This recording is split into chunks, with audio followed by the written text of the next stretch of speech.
Let's have a little knitting and crochet chat, y'all.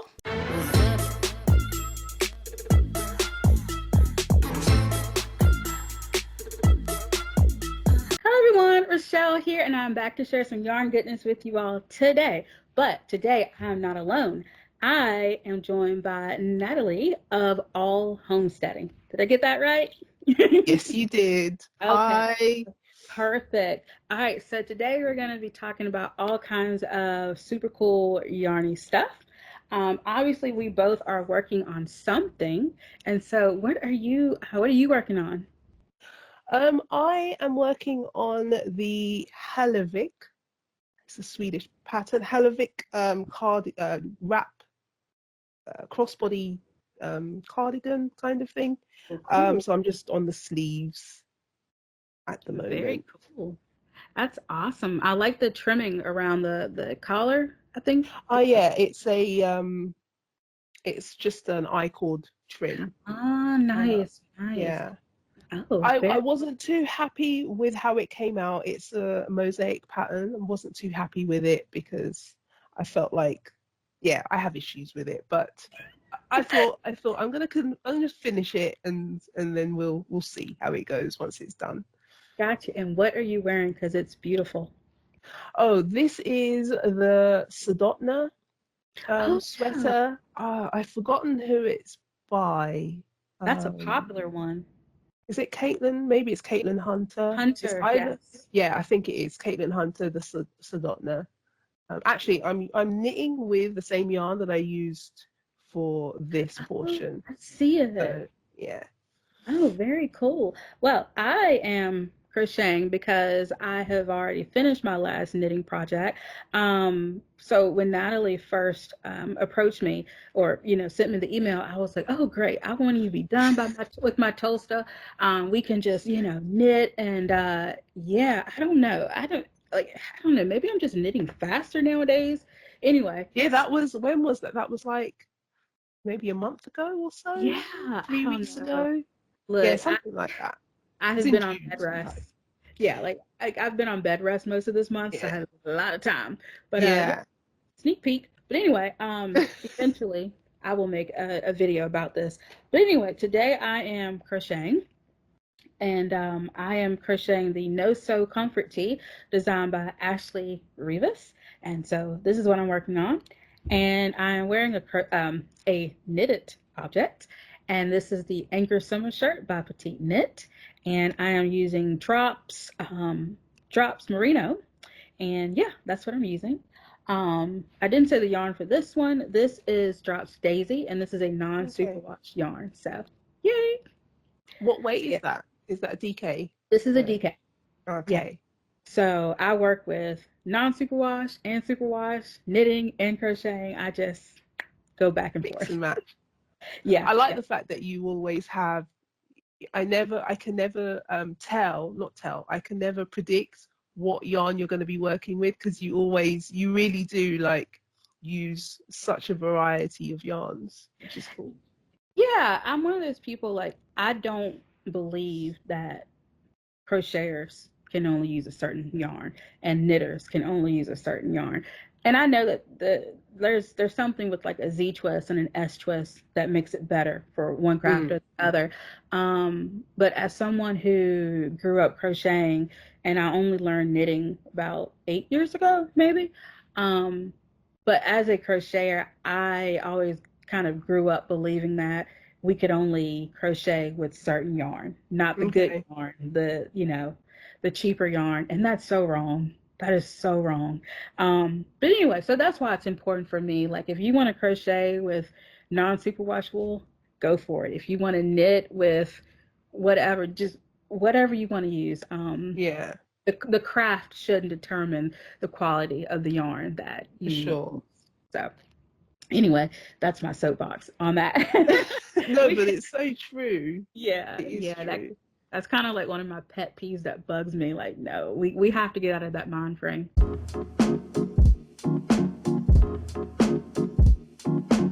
Digital or printed patterns? Um, Digital for instructions, printed for, like, I print out. I don't ever buy printed patterns, but print out the charts, because then it's easy to cover the line and follow the charts. So a bit of both. Right. I mean, of course, I buy the project or the pattern digitally, and then it comes in a PDF form. But I Yeah. always print them out. Like I You need to always print them? always like I Oh, need to write things. really? Yeah, like I need to write things in the margins. Yeah, all kinds of stuff that I have to do. Like I need to write out things. Now, if it's like a really simple, maybe 2 row repeat or something like that, I don't need to print that out. But Yeah. for the most part, yes, I print all my patterns out. I put Oh, them in little clear plastic wallets. sheet protectors. Wallets? Did Yeah. you say wallets? Oh my God. Yeah. Do you not say plastic? Do you not call them plastic wallets? Yeah, plastic wallets. You say what? Oh my God. That's adorable.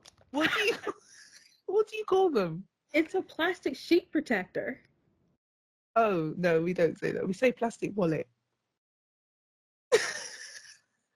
Oh my God. Your Oh, face, you're like, wait a minute. Wait a minute. Let's mind pause here. blown.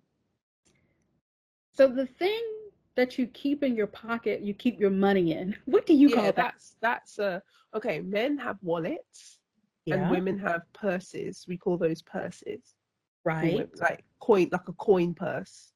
You know? right. Wow. Yeah. So that's, and also we say a wallet for those, like plastic wallet. I mean, it makes sense, but that's hilarious. Okay. We we need to do like Because another video. yeah, for like Americanisms and Britishisms. Yeah. Yes. Top down or bottom up? Top down. Top For down. sure. For Yeah. sure. I've Yeah. actually not. I've actually declined to. It was a paid pattern, and I must have just overlooked the fact that it was a bottom up top. And then when I opened the pattern and I found out that it was bottom up, it just completely put me off the pattern, and I didn't bother to knit it. But it's not the fact that, because I don't even really try it on as I go along. I don't Mhm. even do that really, unless I've actually done the whole thing just to see what the length of it is. But I think it's more the fact that I just hate casting on. So if I'm casting on the collar, Mhm. the neckline, sorry, it's a lot easier. So if I'm doing like 80 to 100 stitches, it's much better than like 300. Yes. Yeah. I totally understand that. Yeah. So it's kind of like, I just finished the Tolsta tea and it is top down, which is fantastic. I also want to make the Tolsta tank, but it's bottom up. Oh, okay. I'm gonna do it, but Yeah. I have to cast on like 200 plus stitches, and I'm like, geez. So yeah, yeah, that's Mm, interesting. But I like top down because I need to try on my stuff as I'm working with it. okay. So yeah, that's Okay. that's important. All right. Oh, go ahead. Go ahead. One thing about the toaster tea, because I've noticed that a lot of podcasters are knitting that currently, or they have knitted it. Um, my question is, why do you think it's quite popular? Is because it's a plain pattern. I've seen lots of iterations of it. Is it? I don't know. Are the instructions very clear? Is it like a nice fit? I don't know too much about it. This pattern is so great because it's so versatile. So if you look at her pattern, she gives you like instructions that you can do eyelets, you can do Ah, stripes, okay. you can change the collar, you can change the arm lengths, And she and includes she those includes that. And I think, modifications. Okay. yeah, yeah, and I think that's what sets her pattern apart because a lot of times with designers, they'll come out with a particular version and you pay for that, but then they'll change the slightest thing and now it's a new pattern and you have to pay for the new pattern. Hmm. And that's fine. Hey, look, don't knock the hustle. Like that is fine. Um, but Not the hustle. you know, but with Rebecca's toaster pattern, it's almost like she's giving you like six patterns in one. I mean, Right.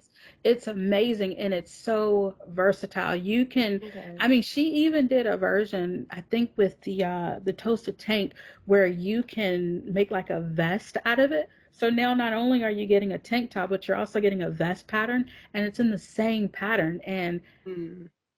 So it's not a I, cash grab. It's not like, so you feel like, I think it's important when people feel like they're getting a deal from something that they've bought yeah, rather absolutely. than, Yeah, I feel like I could make the toasted time, the toasted tea like six more times, and each time will okay, look different. okay, Yeah, yeah, and she encourages that, and so there's a ton of regular raglan t-shirt designs out there. There's a ton, but from what I've seen, I feel like this is what sets it apart. okay. Well, and that's a really cool, I'm glad I asked you because that's a cool reason, you know, if you feel like you're getting a good deal and she's in a way covered all bases, then it sounds cool. In the round or knitting flat. In the round. Okay. Um, In the round. With round, just knitting round and round, it's just easy, and I just find it enjoyable. It's one of those things in knitting that I really enjoy. all right. Make-alongs, yay or nay? Nay. Why? um right, where do I start with this? I get it. I get it because it's, if I understand, because I don't think I participated once, but not really, not really, as in, you know, for oh, what was it called? Oh, I can't remember. But I did participate, but it wasn't as far as like I didn't join the chats or anything, so it wasn't really participating really. But I get it. I get the aspect of sharing the experience of knitting in a particular theme. You know, is that, am I understanding the concept of it correctly? Yeah, I'm pretty much either one, the same theme or the same pattern. Um, Okay. Yeah. yeah, like for example, I'm co-hosting a make along with Trisha Tada Diva, and Okay. it's just a sweater make along. Whatever you consider a sweater. Okay. So right, I was a bit too hasty in saying no because if it's just if somebody says I'm hosting a make along and it's like we and then we'll do a giveaway, I don't really understand like what the participation is because I can just say yeah I'm knitting, if like let's say I'm knitting along to this pattern, right? Right? What is the, you know, what is the involvement? Am I to share my project? Which, if there are like events and to say, okay, join this call, join this, or is it just the hashtag? I don't know what it, because I'm just a bit confused by the concept. Yeah, I think people use make-alongs for different reasons. And I say make-along because, you can have like cows, which could be crochet or knit, depending on how it's spelled. But if you say make-along, it kind of Oh, includes. cows, as in like not cowls. You mean No, no, no. So, KALs? Okay, yeah, right. So, knit-alongs. Okay, yeah. okay, So you can have KALs and yeah, CLs, but just to kind of include really anybody, because even like yeah, make-alongs can include sewing, weaving, spinning, whatever. And so, like I said, like what we're doing is anything that you consider a sweater is part of the make along. If you want to spin to sweater, I mean, it yeah. includes all of that. But most of the time, make alongs are based around one pattern. Right. So, we might be having an Anchor Summer T-shirt make along or something Yeah. like that, and everybody makes the same thing. Sometimes designers will use make-alongs, and I know it's part of a marketing thing as well, but they'll Mm, create a make-along around a new pattern. And so everybody yeah. knits that pattern or crochets that Yeah. pattern. So, um, So what's the participation then? What, because that's what I'm confused about. Because if it's just knit this thing and then tag me, I don't really see what. Whereas if it's like we'll make it a lot, and then we can like do a video chat together of us knitting, or we have a group chat or something with the Yeah, participation. it depends on the platform that they're using. I know some people Okay. use Discord, and Mm. that encourages a lot of conversation. Yeah. Some people use Instagram hashtags, and that way, if you click on the hashtag, you can see everybody's project at one time. Or Instagram has changed a little bit; they don't really show everybody's project. Um, some people use oh, what's the other one? Ravelry, and they'll have like Ravelry threads, and everybody can chime in. Okay. You put your picture up, and then people will be like, "Oh, that looks wonderful," you know. And it's kind of a way to like be able to chat daily with people because you're all kind Okay. of doing the same thing. Okay. Um, So then, if it's that aspect, then I say, then I change my answer. If it's more of a like, we're in this together, and here's how we can communicate together, then I think I'll say maybe. But maybe. if it's just like a make along and we forget about it, like it's nothing's happening, it's just tag me at the end of the finished thing, then it's like, so maybe I just need to get involved more in that aspect. Yeah, and sometimes gifts are given away, sometimes they're Mm. not. Sometimes Mhm. friends can do mini make-alongs. Like let's just say Yeah, you have I don't know, you meet at a local yarn shop and there's six of you. The six of you are gonna knit the same thing. Now you're doing a yeah. make-along. So it just depends. Some make-alongs are very highly marketed and you can tell Hmm. that it sells Yeah. patterns. But then some, like, okay, there's a lot of people that don't have knitting and crochet friends near them. So Yeah. they have Like to me, I rely, don't I don't I don't have yeah. that. And so a lot of times they have to rely on the internet, whether it be Ravelry or Discord or Instagram. It's like it's important to them to find their community. Mm. And I feel like Yeah. belongs um, can assist with that.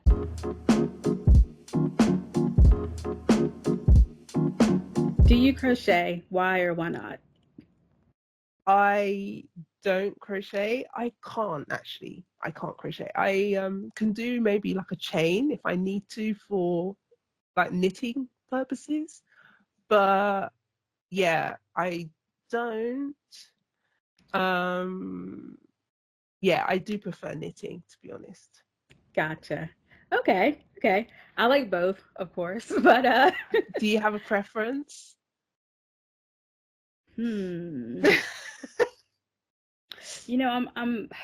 I enjoy knitting, but I think crochet has just always been my first love.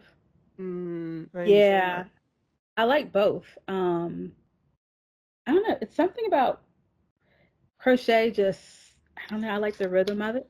Mm, Yeah, but then it's like with knitting. I think with knitting, I'm definitely more of a product knitter. okay. I want this and I will Yeah. knit to get it because I really, really want this. Yeah. But but with crocheting, I could do half double crochets for like 3 hours, like just Oh, going around. okay. Yeah, Yeah, I because don't it's know. easy because you just have the hook and it's just the easier motion, it seems. Yeah, I think with crochet, it's more of a process that I like. With knitting, I do enjoy the process. Like I enjoy purling, but I really want the finished product. Mm, okay. Yeah, so I Yeah. would say that's the But difference. crochet is definitely having its moment now, isn't it? It's in fact like it's you can buy, and especially with the Taylor Swift crochet dress and things like that, it's trending and trendy. So I think a lot more people are picking up crochet, I think. Yeah, for the sake of time, I won't. I mean, I Oh, think okay. like crochet is trending, and I think that's fantastic. A lot of new people, a lot of younger people are getting into it, and I think that is wonderful. Um, but in terms of crochet, there's some ethnic ethic problems there in terms of like um, crochet being sold in stores and fair labor, and there's Mm, definitely yeah. some issues there. So yeah, we definitely don't have enough time to talk about that, but that Yeah, is an because of issue. the machine knitting situation, right? And there's Right. no, I think crochet needs to be done by hand. Yeah, exactly. Now there are knitting machines that can mimic like a Oh, granny okay, stitch, but okay. if you really look close at it, it's knitted. It's not a Ah, crochet stitch. okay. And so, there's definitely a lot going around about that, but I think it's wonderful that crochet is trending only because it's going to keep the craft alive and Mm, keep the craft going with other people. So I think it's wonderful. Yeah, but there's always going to be some sort of issue. yeah, It's always. always going to be something. All right. So, how long have you been knitting? I have been knitting since 2018, something like that. So not that long. Um, and I taught myself. Nice. So did I. Yeah. Yeah, from Yeah. videos. Well, from Yeah. videos Yeah. on Of course. YouTube. Of Yeah. course. Absolutely. So since you have been knitting like that, do you think it's contributed to your mental health at all? Has it been Yeah, for sure, for sure. I think that and also, yeah, it's helped with my mental health. Um and it's just as a coping mechanism as well. I lost my dad a few years back, and he lived in the Caribbean, and I went out to the Caribbean to say goodbye essentially. And I have two sweaters that I made. I was working on a sweater for myself and an identical one for my husband. It's the No Frills sweater by Petite Mhm. Knit. Yeah. I took both of those with me, and even in the Caribbean, in the heat, I was sat with like 100% wool, um, held double, just knitting on. And like people would ask me, like, "Are you okay? Like you've got wool on your lap in the Caribbean?" I'm like, it was just a comfort, the motion, and it's just, yeah, Yeah. it's important. But one benefit that I hadn't actually thought of before is the hand-eye coordination that I think has improved with knitting. Like the dexterity, and I find that learning other things that require hand-eye coordination since I've been knitting has definitely made it a lot easier. Do you find that? Would you say that you've experienced that at all? Yeah, you know what? The older I get, the more clumsy I am for Okay. whatever reason. And I think in terms of coordination, knitting and crocheting is the most coordinated thing that I do because Okay. in everyday life, like I'm constantly dropping something or running into something. I don't know what it is. Like the hand-eye coordination is terrible. Um, but when it comes to knitting and crocheting, it does help. It definitely helps with that. Hmm. It's Yeah, weird, isn't it? it's super weird. Do Yeah, you but dance? yes, well, by myself in the house, Yeah, that's what I meant. Yeah, by yourself, because that's cool. That's coordination. Yes, yes, but I love to dance, but Yeah, me too. Me too. yeah, I've started to do like dance meditations. meditation. Yeah, so on YouTube, if you put in dance meditation on YouTube, you'll get loads of videos where there are like, or you might have heard like ecstatic dance and things like that. I've Hmm. started to get into that. You just follow like a YouTube video, and they like play music, and they like give you like affirmations, like, you know, draw your attention to particular parts of your body while moving to the music and stuff. And it's really weird, but it is a sense of release. I don't know if you do any meditation or anything like that, but it's however like you're feeling in the day, it brings that energy or that feeling to the surface, and Hmm, then it lets you like release it just through movement. It's really weird, but it's super amazing. that is amazing. Wow, I'm gonna have to look that up. Investigate, yeah, investigate. Yeah. It's like dance meditation, and it's just like, and it just makes you like you're moving along to the music, and it just makes you like, it makes whatever you're feeling just okay, and you feel that in the moment, and then you just get to like release it. Gotcha. I mean, I will say one thing about me is like because I'm at home and I'm sitting a lot, sometimes I get a lot of like pent up energy and I'll put on some music and I'll dance around and it's like I release that energy, you know? Yeah, it's like that. It is like Yeah. that. But Okay. sometimes I need, because I've always done that as a kid and stuff, just dancing and in movement and stuff's been really good.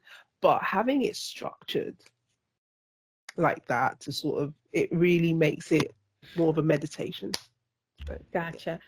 Speaking of mental health, Yes. would you ever knit an emotional support chicken?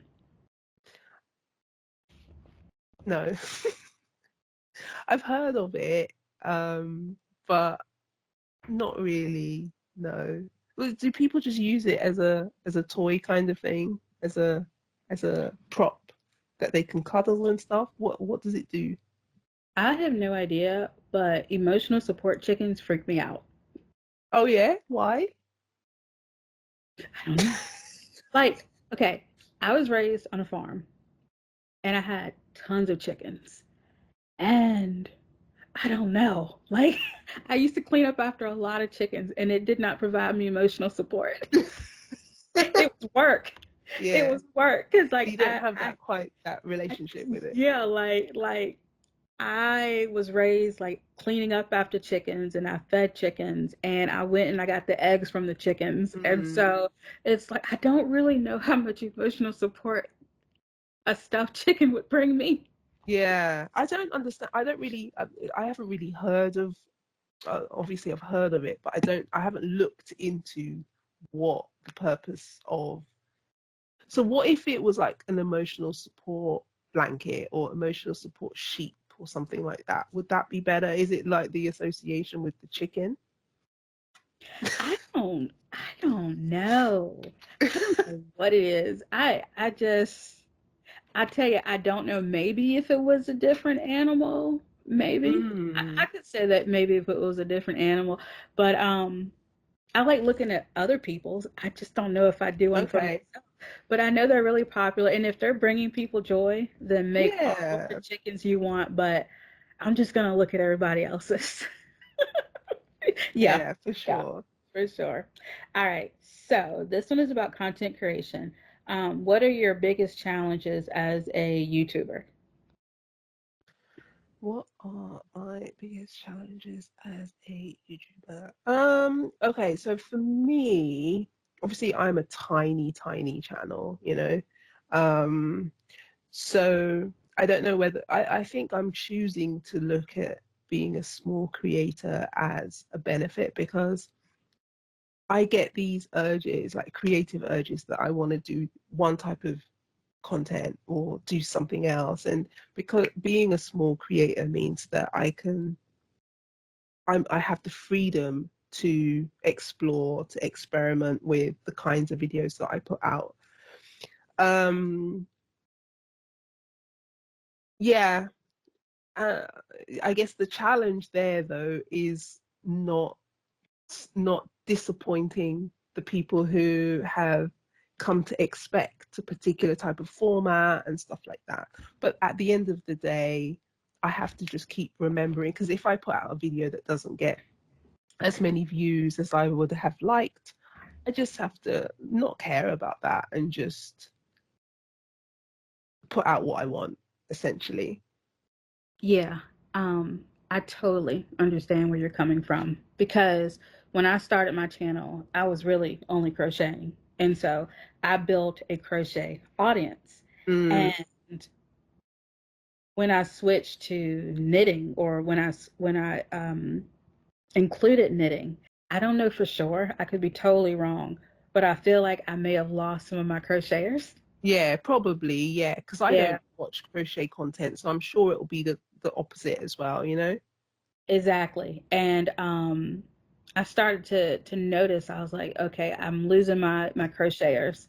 And So, and that's one of the biggest reasons why now a lot of times I do crochet dedicated videos and knitting dedicated videos, because it's even like you might not be into spinning or sewing, and so your favorite knitting YouTuber, all of a sudden they have sewing in their video and you might skip it Mm, or whatever. And I'm not saying that's bad, but it's kind of like that same concept of you come yeah, for the knitting and now they're weaving. You know, it's kind of yeah, like yeah, um, you have to make a choice as to whether you want to include that or not. And if you do include it, there are consequences that you might lose people. yeah. Um, and then the other thing that I noticed is that when I first started my channel, I used a lot of acrylic yarn, and I still use acrylic yarn, but it was the only thing that I was using.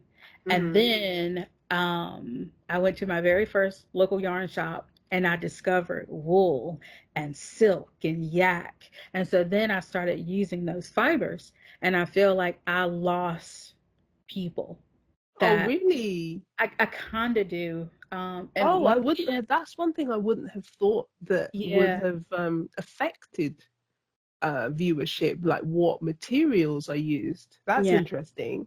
yeah. And I could totally be wrong, but I kind of feel like that. And I think for me, I use all yarn. I mean, I could be using cashmere one minute and I'm using acrylic the next minute. Like Mm. I've never stopped using acrylic. So I don't know. I could be wrong, but I think sometimes fiber choice can, That's because interesting. yeah, because if you have somebody that they're only into cashmere wool yarn, they might not want to look at a channel where they only use acrylic. Yeah, that's true. And not saying it's right or wrong, but I'm just saying that as a content creator, when you do make changes, you have to realize that there's going to be consequences. Yeah, You yeah. might lose people. You'll gain people, but you might lose people. Yeah, and not even, and to add to that, not even people's choices as well. It's also the to appease the algorithm as well, because obviously for me, I think I in a way have damaged my channel by having gardening. Like I started with gardening videos, and then I switched, but ultimately they're not going, the people who are watching, it's not like knitting crochet, it's even worse because it's people who would be interested in gardening are probably not going to be interested in knitting content as well. However, I think my target audience would be probably people who are interested in both. And I think they exist because I exist, you exist. So so it is even, going niche to a knitting creator. I'm even nicher, if that's a word. I'm even more niche with regards to appealing to, because also there's the aspect of, got other things, got all kinds of different interests that I like to show on my channel. So that's a big challenge for me to actually help the algorithm find those people who would like my content. I totally get that. Because even with gardening, I've learned to only put small doses of it within Mm, my video. yeah. Because I used to do like gardening and crochet or gardening and knitting, and they did okay. But I find that if like, oh, let's go talk about my gardening, and then we spend about 2 or 3 minutes on gardening, and then it's back to the yarn. Yeah. It's not enough time to lose people, I feel. Yeah, And that's then true. there's And they could also just fast chapters. forward and Yeah, stuff like that. yeah, Yeah, so exactly. that's Yeah. a way to kind of do it. But sometimes, and I've started to do that, but I also get these like periods where I just want to do like a random, like video that makes absolutely no like linear sense. Hmm. And it's my channel, so I'll put those out there. So I'm just hoping that I'm attracting those like quirky people who, I don't know, enjoy my personality, enjoy what I put out there.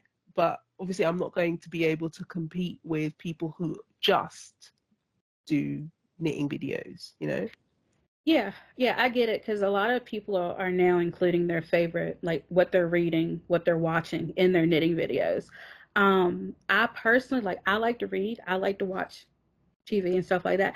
I don't necessarily gravitate towards that in a knitting video. I have to admit, Mm, sometimes I do skip it. But mm, in my membership videos, I do talk about that stuff because I feel okay. my members are going to be more willing to like listen to pretty much anything Yeah, I talk that's about. true. But Yeah. the everyday person watching a knitting video, they clicked on it for knitting, for crochet, for yarn, Yeah. not what you're reading, not like, but Yeah, that's true. feel, yeah, I feel like with my members, I can like let loose a little bit more and talk about the Yeah. music I'm listening to and all of that stuff. Um, so I have a couple more questions for you. In terms of like your YouTube videos, you did a video called BIPOC Representation in Knitting, a video essay. So what kind of inspired that video? Um, I was inspired well, one, I enjoyed watching knitting content, but I just found that I didn't find very many people who look like me represented. And and I actually had to go and search, and I just felt that if I'm watching people who don't look like me, I felt like it should be the other way around as well. Like um, people should open their minds to also watch videos that that by creators that don't look like themselves as well. I just wanted to bring awareness to the fact that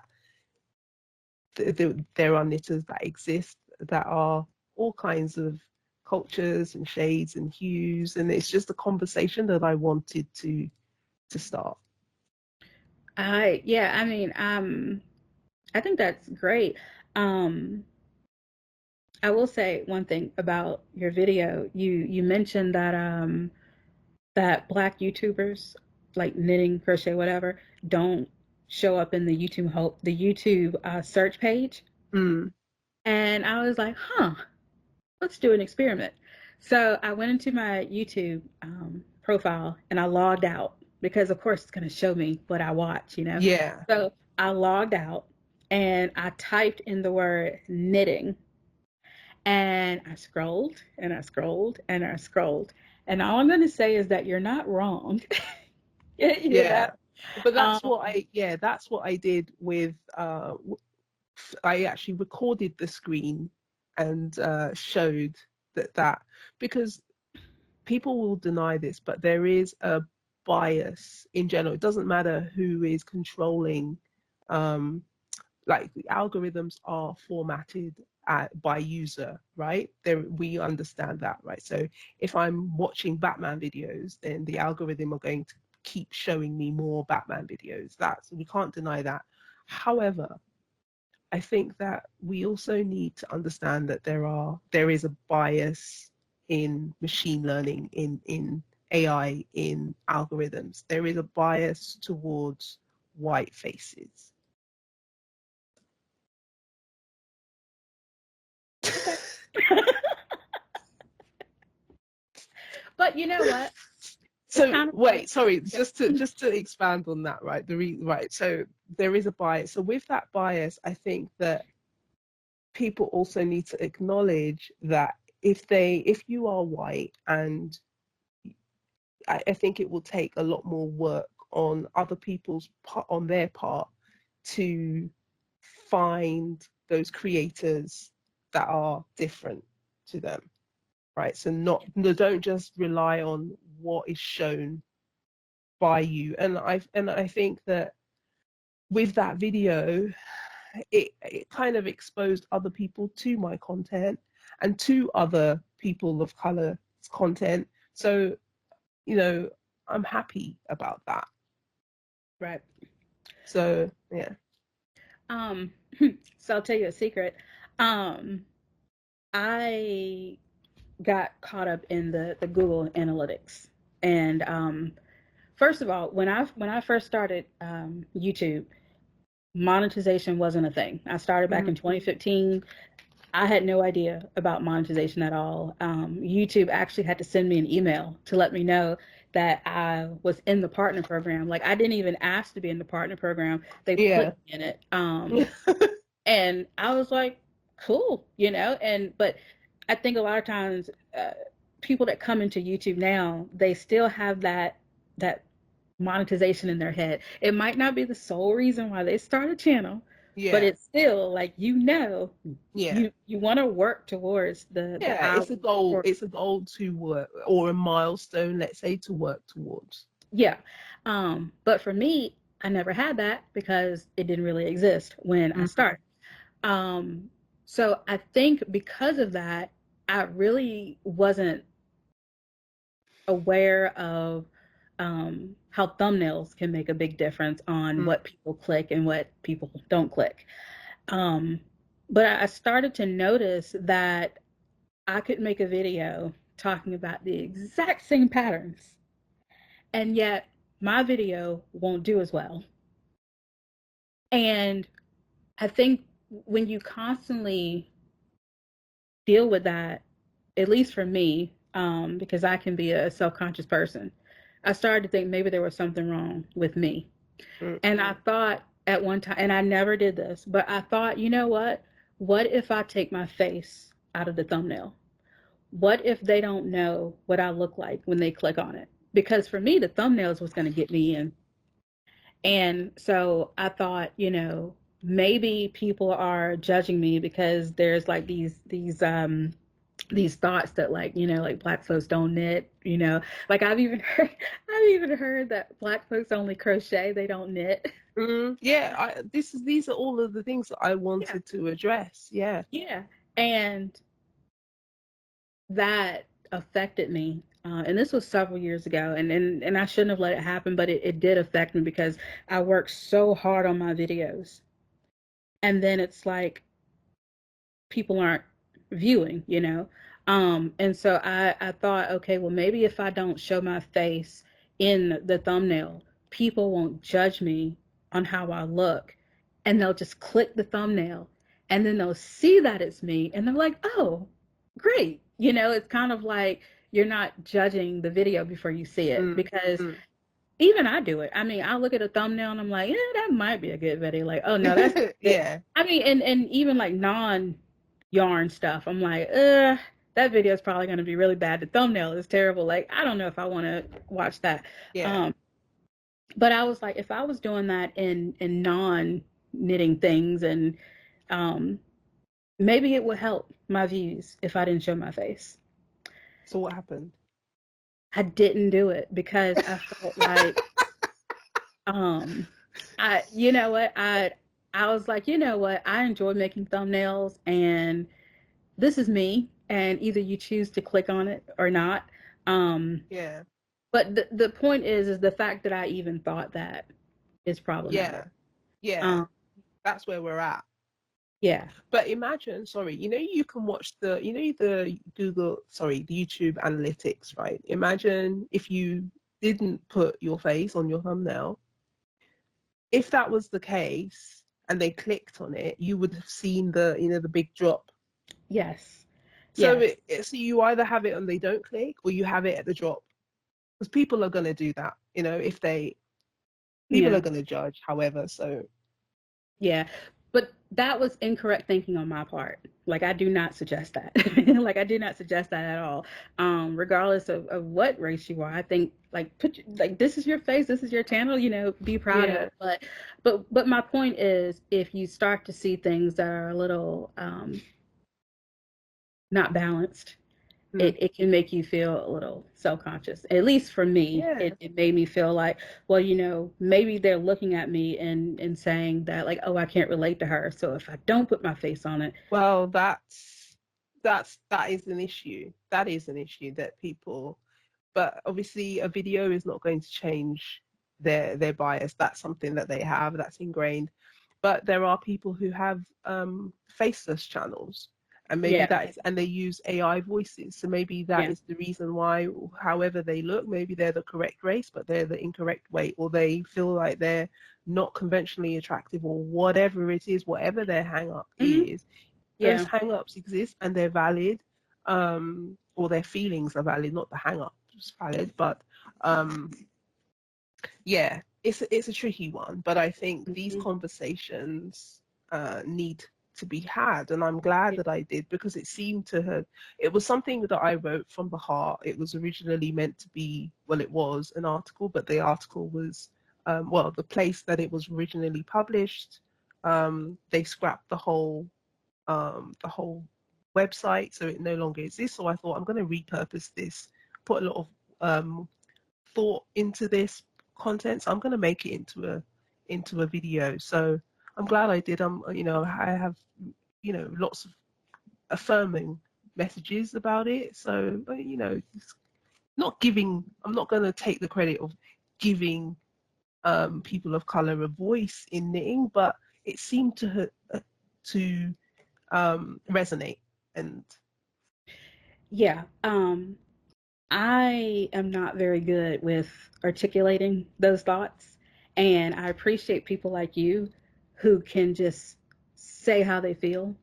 And I think it was needed. It was really inspiring to me. And I think going forward, I want to be more comfortable with talking about things that just bother me.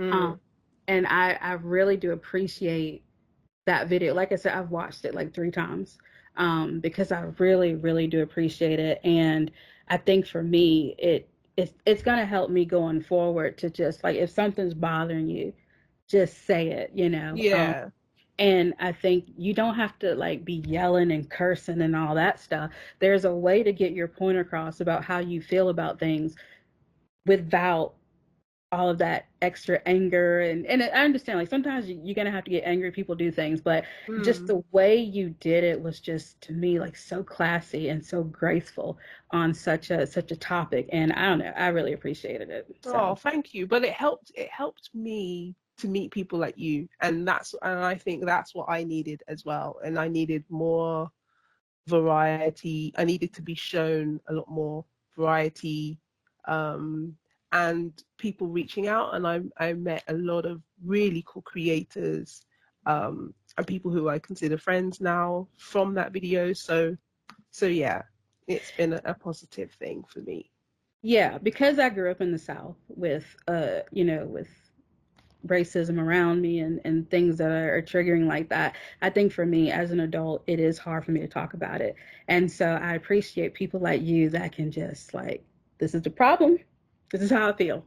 And yeah, I'm working on that. But the way I grew up has kind of like the reason why I approach certain things the way I do, because you're kind of taught to like decompress it. It's not there, get through life sort of thing. And Mm. yeah, but anyway, I really appreciate it. Yeah, but additionally though, when we've gotten to the point where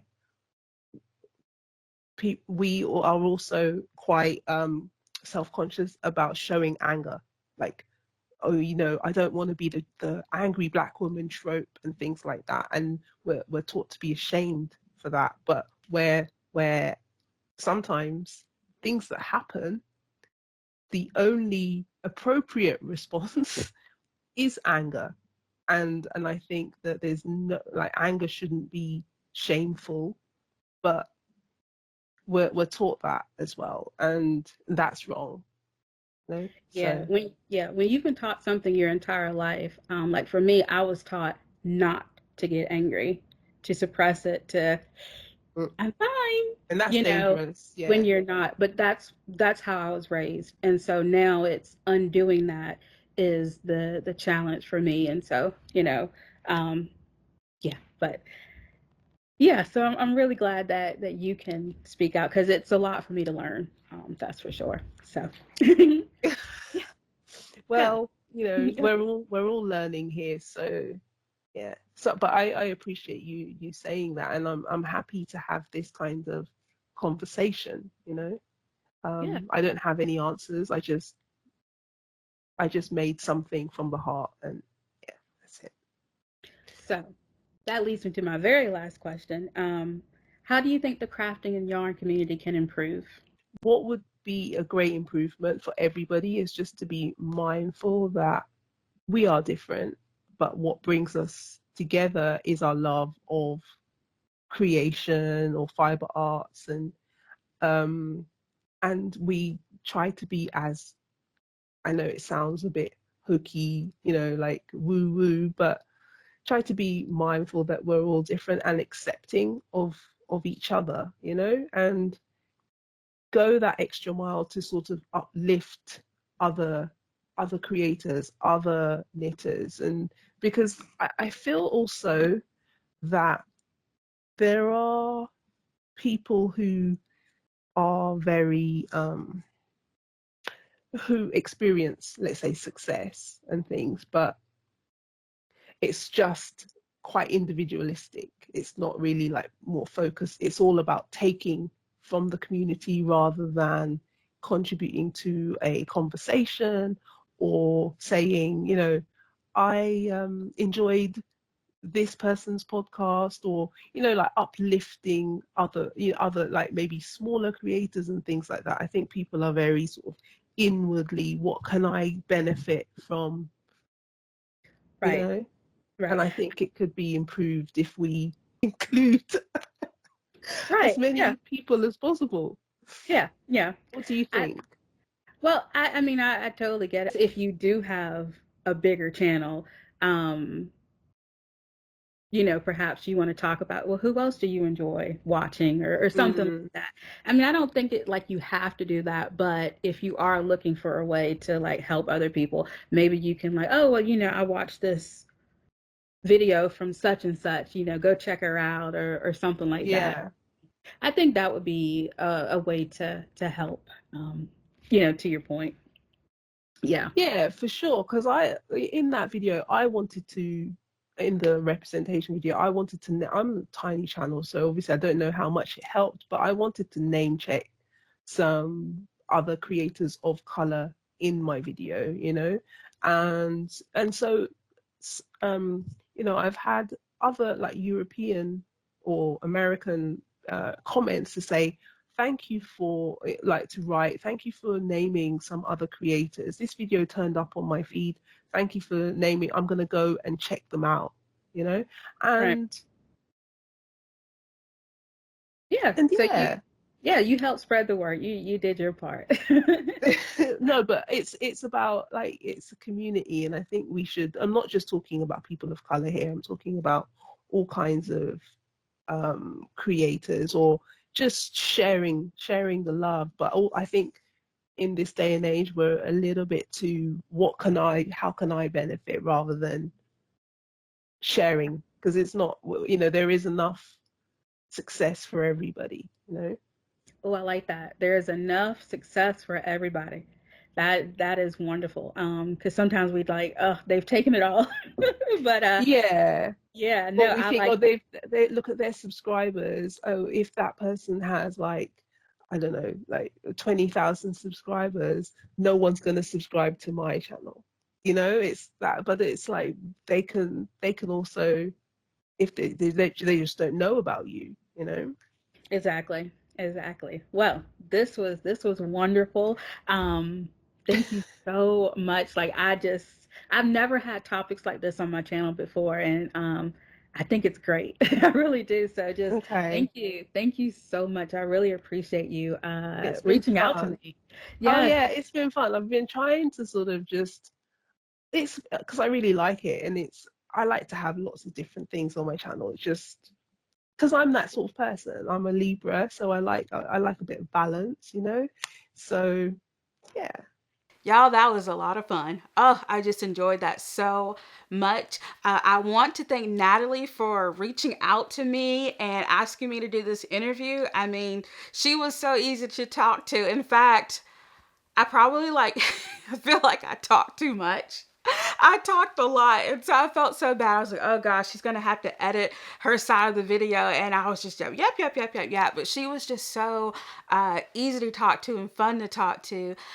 In fact, we did 2 videos, and one of the videos is on her channel. And so I'm going to leave the link to her channel below if you want to check out the video that she did, because she interviews me on her channel. And so, yeah, so it was a lot of fun getting to interview her on my channel, and so that you all can enjoy and get to know Natalie as well. So, yeah, I feel like both conversations were very, very enlightening, and I hope that you all enjoy them as well.